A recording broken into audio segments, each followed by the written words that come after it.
I stirred from deep within my sleep, unsure of what had woken me, but too tired to put any further thought into it. The mist of an unfinished dream swam around my head, distorted and faded with every second. I must have gone back to sleep because daylight was beginning to creep across the winter sky by the time my eyes shot open in terror. The dream I had just been torn from had been so vivid, I could hardly believe it hadn't been real. I uneasily began to reflect upon it, as I often did. I kept a dream journal after my psychiatrist advised me to.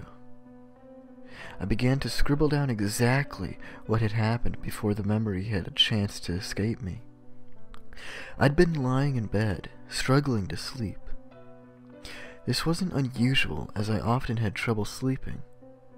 However, in the dream, I was being kept awake by a deep sense of fear hiding somewhere in the back of my mind. I'd been so sure that something awful would happen that I hadn't blinked in over a minute. I could feel the sting of the surface of my eyes, like wasps were trying to get inside. That was when I heard it. It was a common noise, something that normally wouldn't have shocked me.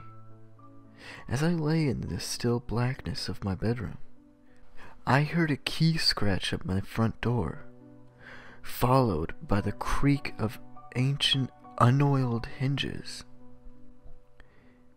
That is, it was a common noise. Back when my father was still alive. The noise continued. Heavy-footed steps in the hallway, stumbling as though drunk from a night on the town. They reached the stairs, getting louder with each thud. I began to shake as the familiar shriek of a body using the handrail for support made its way through the once empty house. The footsteps were closer now, right outside my bedroom door. Just a thin wooden panel separated me from whatever was standing outside. I could hear heavy breathing as something began to scratch at the door. The paint seemed to be peeling off as claws grasped at the wood, eager to get in.